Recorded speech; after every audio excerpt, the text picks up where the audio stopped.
상쾌한 아침 원주에서 출발합니다.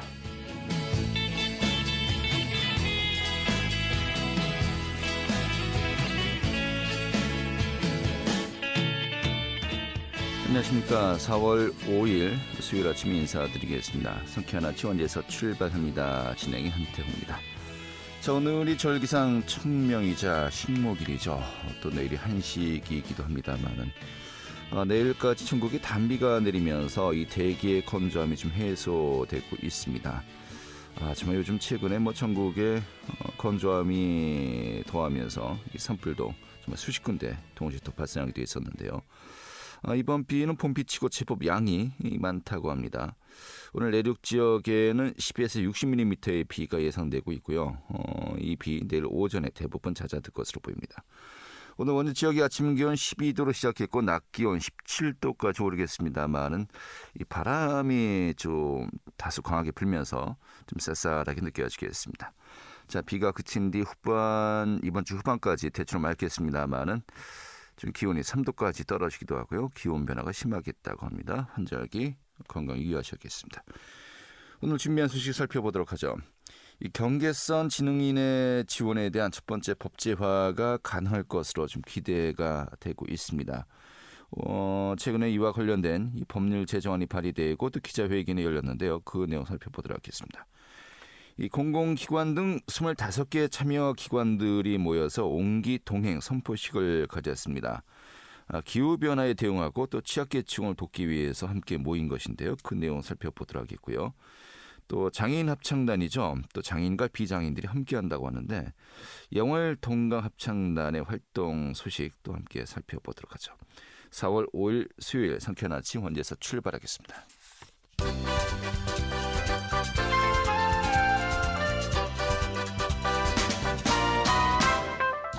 오늘의 뉴스입니다.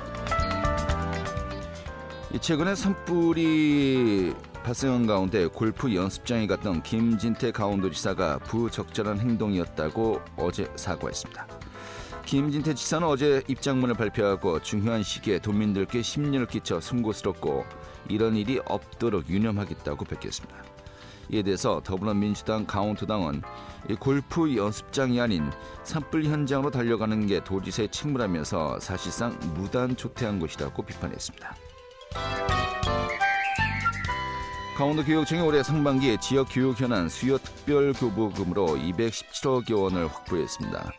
이번 특별교부금은 6개 학교의 체육관 신축과 2개 학교의 급식소 신축, 1개 학교의 기숙사 개축 등에 사용될 예정입니다.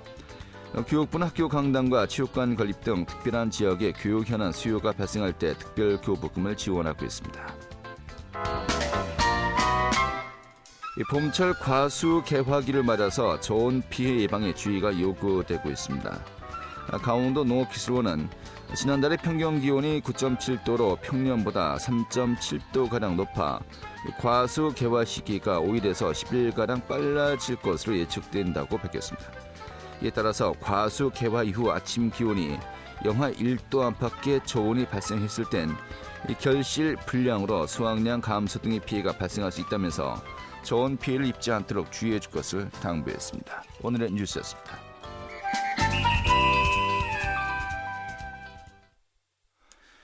네, 경계선 지능인의 지원에 대한 첫 번째 법제화 시도가 이루어지고 있습니다. 지난 3일이죠.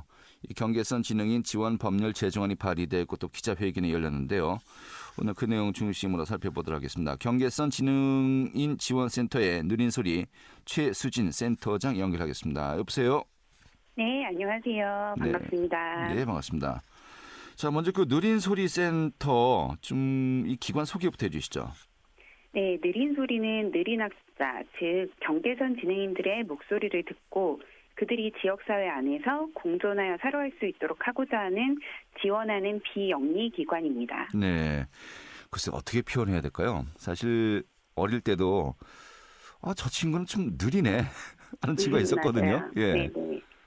그런 그 친구를 일반적으로 이야기한다 이렇게 보면 될까요?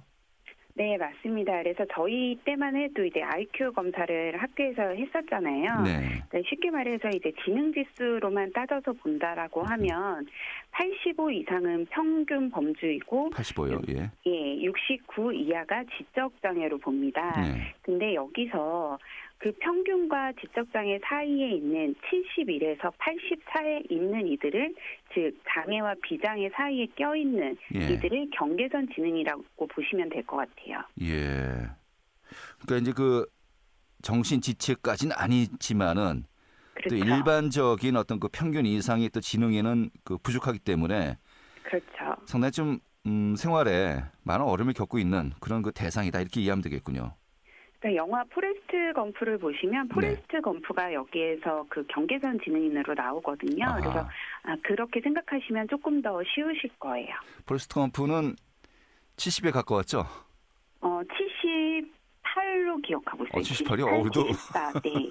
그러니까 70 이상이면은 네. 경계선 지능인데 네네. 그래도 좀 높은 편이었군요. 네, 그러니까 이 친구들이 장애는 아니기 때문에 일상생활이 훈련만 된다고 하면 모든 네. 게 가능합니다. 그래서 예. 잘 이렇게 훈련하고 지원하고 한다면 이렇게 사회생활을 하는 데에는 무리 없이 할 수 있는 친구들입니다. 근데 역으로 이야기하면은 어떤 지원이라든지 어떤 그 케어 이런 것이 없으면은 또 사실 또 일상생활을 하는 데 있어서 좀 어려움이 있다 이렇게 해야 되겠군요. 굉장히 잘 이해하셨고요. 그러니까 네. 쉽게 말해서 이거는 연구 결과에 있는 건데 쌍둥이 형제가 있었습니다. 근데 하나는 70 이하에서 장애 등급을 받았고 네. 다른 친구는 70 이상이어서 경계선이었어요. 그래서 예. 지원이나 이런 부분을 경계선 친구들이 지원을 받지 못하고 장애 친구가 지원을 받았을 때 사회에 뭔가 자립하고 결혼도 하고 사회생활을 할 수 있었지만 경계선에 있었던 친구들은 오히려 더 자립을 하지 못하고 이렇게 퇴화하는 그런 연구 결과가 있습니다. 그렇군요. 정말 말 그대로 경계선에 놓여 있군요. 그렇습니다. 그러면은 이런 그 대상이라고 해야 될까 이런 분들 네네. 통계학적으로 뭐 어느 정도 이렇게 좀 분포를 하고 있습니까? 지금 지능 검사상으로 71에서 80 사이에 있는 사람들은 전체 인구의 12에서 14% 내외로 추정을 하고 있습니다. 많네요. 네, 많습니다. 그래서 예. 강원도로 따진다고 하면 2022년 12월 30일을 기준으로 강원도 인구수를 추산해서 도내 경계선 그 지능인들은 약 21만 명으로 추정이 되고 있고 예. 이거는 지적장애랑 분류해서 비율을 봤을 때는 2.28%가 더 많은 수치여서 굉장히 많은 경계선 지능인들이 저희 사회에 살고 있다라고 생각하시면 될 것 같아요. 12에서 13%라고 한다면은 뭐 10명에 한 명도 아니고 한 7, 8명에 한 명 정도는 경계선 지능을 이제 포함이 된다. 이렇게 봐야 되겠군요. 그렇습니다. 그래요. 자, 그러면은 좀 관련된 어떤 그 지원할 수 있는 그동안의 법제화라든지 법률 이런 것은 전혀 없는 상태입니까? 어떻습니까? 현행법은 지금 전혀 없는 상태이고요. 강원도 같은 경우에도 강원도 조례가 작년 이제 10월에 생겼고 그리고 제가 알기로는 원주시 조례가 올해 생긴 걸로 알고 있어요. 그래서 네. 각 지역마다 조례는 있지만 이게 없는 지역들이 지금 더 많이 있고 전국적으로 지금 31개의 조례는 있지만 법적으로 지원을 받거나 이렇게 안정적으로 뭔가 사업을 진행하고 지원 시스템이 있는 것은 없습니다. 네. 하지만 뭐 조례만으로는 분명히 또 한계가 있는 것이겠고요. 그럼요. 그것을 네. 정부 차원의 이제 법제화가 되어 있느냐, 그렇지 않느냐에 따라서 큰 차이가 있는 거 아니겠습니까? 그렇습니다. 이런 건데 이번에 그 허영 의원이 이 법제화 추진에 나섰어요. 네네. 지난 3일에 이제 기자회견도 열었습니다만은 네네. 이 법률 제정안이군요. 한마디로 제정.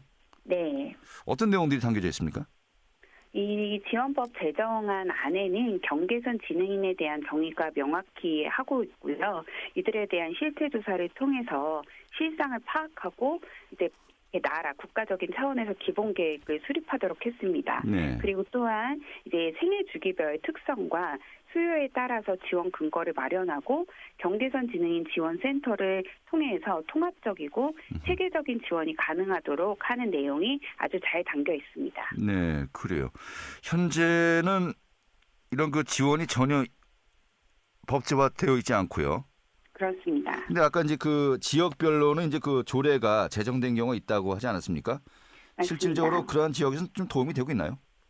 지금 그 지자체마다 조금 다르기는 한데 저희 이제 정부에서는 기존에 하고 있었던 거를 살짝 말씀을 드리면 법은 없지만 아동권利보장원에서 지역아동센터로 파견교사를 보내서 활동을 하고 있고 아동복지시설 그러니까 이제 아동들이 생활하는 복지 대상의 아동들한테는 치료비와 검사비를 지원을 하고 있습니다. 네. 그리고 이제 조례가 제정이 되어 있는 지역의 경우 이것도 조례가 있다고 해서 다 또 지원이 되는 거는 아니에요. 근데 좀 관심 있고 뭔가 활동을 하고자 하는 예를 들어 서울 경우는 서울시 경계선진흥인 평생교육지원센터를 직접 위탁 운영을 해서 다양한 지원 활동들을 학령기, 청소년기, 청년들 다양한 지원 활동을 하고 있습니다. 네. 지금 강원도 같은 경우에는 이런 지원 부분이 너무 부족한 상태여서 경계선 진흥인들이 교육이나 복지 영역에서 사각지대에 놓여 있어서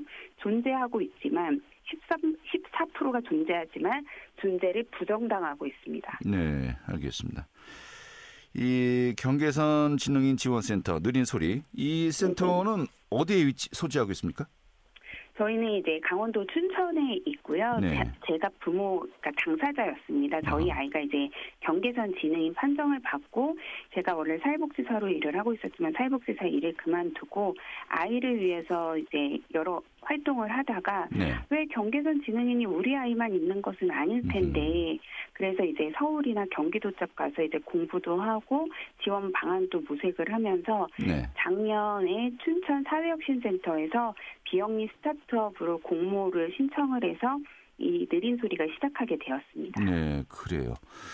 그 스타트업이라면 또 일종의 기업 아니겠습니까? 저희는 비영리 스타트업이어서 비영리 스타트업이요. 예. 네네. 그러니까 복지 지원 시스템이라고 보시면 될 것 같습니다. 네, 복지 지원 시스템. 이것이 어떤 뭐 제도화, 어떤 시스템의 어떤 그 영역 안으로 또 들어가야 되는 거 아니겠습니까? 맞습니다. 이게 어떻게 보면은 이번에 그 관련 법률과 맞물려서 그만큼 더욱더 이제 그 중요성을 많이 느끼고 있겠군요. 네네, 맞습니다. 예. 향후에 좀 어떤 활동 계획이 있는지요? 저희는 지금 계속해서 생애 주기별 맞춤형 지원 활동도 하고 있고 그러니까 내부적으로 느린 소리만의 이제 색깔을 가지고 계속 지역에 변화시키는 인식 개선 활동도 하고 있습니다. 그에 따라서 이번에 이제 법이 올해 안에 좀 될 수 있도록 제정이 될 수 있도록 네. 전국적으로 연대에서 전국적으로 추진 연대를 이렇게 만들어서 부모 연대와 함께 활동을 계속 해 나갈 거고요. 네. 그리고 지금 강원도에서 실태 조사를 진행하고 있습니다. 그래서 그거에 따라서 함께 우리 지역의 강원도 지역의 실태가 어느 정도인지 수도권과 비수도권의 지원 방향에 대한 차별이 너무 심하거든요. 네네. 그래서 그 부분에 대해서 그러면 어떻게 강원도가 지원을 해야 하는지를 함께 연구해 나갈 예정입니다. 알겠습니다. 자, 일단은 국회에서 관련 법률의 제정 관심을 좀 가져야 되겠고요. 또 아까 이제 이야기했습니다는 강원도 차원에서 또 지자체 차원에서 좀 이 부분에 대한 관심이 이제 부족한 것인지 현실이기 때문에 맞습니다. 좀 지역 사회의 좀 어떤 시스템 개선, 좀 많은 또 노력을 하시겠다라는 정도로 들었습니다. 아까 그 아이가 지금 여기 포함된다고 했는데 현재 나이가 어떻게 됩니까? 자녀분은? 저희 아이는 이제 초등학교 저학년이고요. 네. 저희가 조금 빨리 아이를 조기 발견을 한 편이라 지금 계속 치료 지원 받고 이러고 있습니다. 하지만 그게 지원되는 부분이 없기 때문에 한 달에 100만 원 정도 드는 치료 비용을 다 그러니까 저뿐만 아니고 모든 가정이 다 그렇게 개별적으로 지원을 해서 아이가 그래도 사회에 살아갈 수 있도록 계속 활동을 하고 있습니다. 예, 그렇군요. 아이는 착합니까? 너무 착하죠. 너무 순수하고 너무 귀엽고. 아니 이 표현이 맞는지 모르겠습니다. 어느 그 코미디 프로에서 이제 표현을 이렇게 좀 모자르지만 착한 네. 동네형. 네네. 딱 그 스타일인가요? 많이 이렇게 이런 말은 좀 그렇지만 돈을 가져가면 뜯김도 많이 당하고 이용도 많이 당하고 이제 학교에서 아이 이렇게 활동하는 걸 보면 또래들한테 벌써 이렇게 찍혔구나. 또래 관계가. 아이고, 그래서 아이고. 안타까운 부분인데 그래도 되게 정말 우리 경계선 지내는 친구들이 엄청 순수하고 엄청 착합니다. 그래요. 그래서 이 아이들이 청소년이 되면 비행이나 범죄에 많이 노출이 돼요.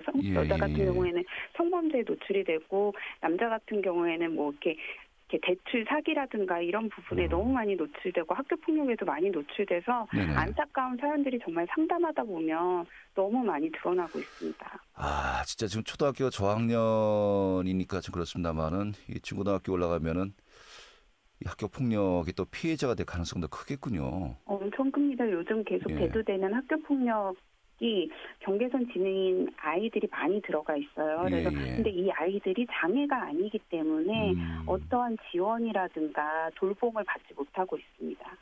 걱정이 많으시겠네요. 어떻게 보면 어떤 경치적 지원을 떠나서 정말 교육 시스템 또 그럼요. 성인이 되어서도 전반적인 취업이라든지 그렇죠. 본인의 어떤 삶을 꾸려나가시는 그 상황이 여러 가지 조금 더 좀 보살피고 신경 써야 되고 또 함께 또 걸어가야 될 부분들이 굉장히 많은 것 같습니다. 이게 법률이 아직까지도 없다는 자체가 좀 많이 만시지탄이시겠네요. 예. 맞습니다. 네. 지금 너무 필요합니다. 알겠습니다. 오늘 이렇게 정리하겠습니다. 고맙습니다. 네, 감사합니다. 네. 예, 경계선 지능인 지원센터 누린소리의 최수진 센터장이었습니다.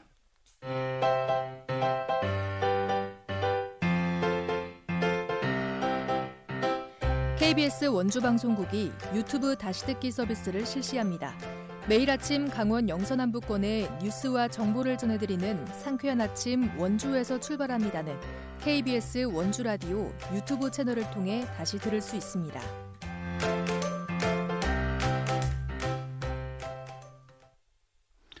네, 기후위기 대응 프로젝트인 옹기동행 선포식이 어제 열렸습니다. 이 도내 25개 기관과 시민들이 1년 동안 이 탄소 절감 실천하겠다 이렇게 약속하는 자리였다고 하는데요. 그 현장 다녀왔습니다. 소개해드리죠. 추인혜 리포터 어서 오시죠. 네, 안녕하세요. 네. 자, 옹기동행 선포식이 어제 진행되었는데 먼저 어떤 프로젝트인지 배경부터 살펴볼까요? 네, 이 옹기동행 프로젝트는 기후위기에 경각심을 갖고 대응하기 위한 프로젝트인데요. 온마을 기후위기 대응 동행의 약자입니다. 우리 마을, 나아가 원주시의 탄소 절감을 위해서 다 함께 뜻을 모으자는 취지로 작년에 처음 시작됐는데요. 작년에는 연세대학교를 비롯한 여러 단체와 공공기관을 포함해서 총 12개의 기관이 이 프로젝트에 참여했습니다. 이 각각의 기관이 실천할 미션을 정해서 에너지를 절약하고 탄소를 줄이기 위한 실천을 진행했는데요. 1년간의 환경 실천이 의미 있는 결과로 이어졌습니다. 한라대학교의 경우 빈강의실의 컴퓨터와 전등 끄기를 실천했는데요. 그 결과 코로나로 전기 사용이 적었던 그 전년도보다도 각각 60와트 이상씩 전기 사용량이 줄어들었습니다. 또 명륜 종합사회복지관의 경우 매주 불필요한 메일을 삭제하면서 컴퓨터의 데이터를 확보하고 데이터 보호를 위해 발생하는 탄소 사용량을 줄였는데요. 한 달에 800MB씩 감축하는 걸 확인할 수 있었습니다. 이 행사를 주관한 명륜 종합사회복지관 최미정 사회복지사 이야기 들어보겠습니다. 작년에 저희가 이제 ESG 복지 경영을 실천한다고 홍보를 많이 했고, 그래서 각각의 이제 색깔이 다른 기관에서도 그 사회적으로 ESG의 책무를 갖고는 있지만 실제적으로 구체적으로 어떻게 실천할 건지에 대한 거는 고민이 많았던 것 같아요. 그리고 되려 이렇게 연대 사업으로 진행을 하니까 내년에 혹시 진행하냐라는 질문을 많이 받았고, 그래서 올해 진행할 때 내부적으로 그럼 확대해서 진행을 하자 해서 올해 한 2배수 정도가 늘어나서 25개 기관이 참여하게 됐습니다. 네. 자, 작년에 이미 프로젝트 결과가 성공적이었다고 이야기하고 있습니다. 올해도 좀 의미 있는 결과가 기대되는데 특히 이제 실천 방법 어떤 것들이 제시가 되고 있습니까? 네, 올해는 다양한 기관에서 관심을 보이면서 적극적으로 참여할 의사를 보여서 작년보다 2배 이상 늘어 25개 기관이 옹기동행 프로젝트에 참여하는데요. 이 참여 기관의 임직원들은 1년 동안 감탄위크에 참여합니다. 이 감탄위크는 탄소를 저감하는 일주일이라는 의미로 각 요일에 지정된 탄소 줄이기 행동 총 7가지를 실천하면 되는데요. 어플에 실천이 기록되고 있고 그로 인한 결과까지 측정이 됩니다. 이 참여 기관뿐만 아니라 시민들도 참여할 수 있는 이벤트를 곧 진행할 예정입니다. 올해 참여 기간과 진행 규모로 짐작했을 때 56만 킬로그램의 탄소를 줄일 수 있을 것으로 예측이 되는데요. 이는 16억 원 정도의 사회적 가치로 환원되는 양입니다. 올해부터 온기 동행 프로젝트를 후원하면서 프로젝트에 동참하는 건강보험공단 이철민 ESG 경영팀장 이야기 들어봤습니다. 특히 공단은 최근 ESG 경영 실천을 위하여 다양한 방면의 노력을 하고 있고 이번 온기 동행은 환경 분야의 활동으로서 그 의미가 크다고 생각되어 이번에 처음으로 건강보험공단이 온기 동행에 참여하게 되었습니다. 일단 이번 선포식에서 선포된 여러 가지 실천 행동을 다 공단 직원들과 함께 실천을 하고 3분기부터 시작될 단열재 지원 사업에 저희가 후원을 하였습니다. 네, 어제 선포식이 열렸는데 분위기는 어땠습니까? 네, 어제 온기동행 선포식에서는 지난해의 성과를 공유하고 앞으로 프로젝트에 참여할 것을 약속하는 자리였습니다. 이 프로젝트는 결국 미래 세대에게 안전한 지구를 물려주기 위한 것으로 그런 의미를 담아서 원주시청 어린이집 원생들의 특별 공연까지 진행이 됐는데요. 이번 행사를 기획한 인동기획 이상윤 대표와 이야기 나눠봤습니다. 마을 단위에서부터 그게 지역 그리고 나라 세계로 뻗어나가는 어떤 기후 위기에 대한 대응 그러한 콘텐츠를 가지고 하는 행사였고요. 그래서 본 행사 선포식에 대한 행사를 기획하는 의도는 뭐였냐면 사람들이 와서 무언가의 약속을 할 때 어떤 분위기에 그리고 누군가를 위해 약속을 하는지에 대해서 잘 그것이 보여지기 위해서 좀 집중을 했던 것 같고 그래서 최대한 좀 일회용품이나 플라스틱 소품들을 좀 줄여보고 그리고 아이들이 공연을 하는 것이 화답을 하게끔 그리고 아이들이 그 약속을 잘 지켜보는 것처럼 연출을 해봤습니다. 네, 자 원주시의 다양한 기관과 시민들이 함께 또 환경보호를 실천하자고 모인 거 아니겠습니까? 많은 분들이 그 의미 있는 프로젝트에 또 함께했으면 좋겠네요. 오늘 이렇게 정리 아주 잘 들었습니다. 네, 감사합니다. 네, 추인의 리포터였습니다.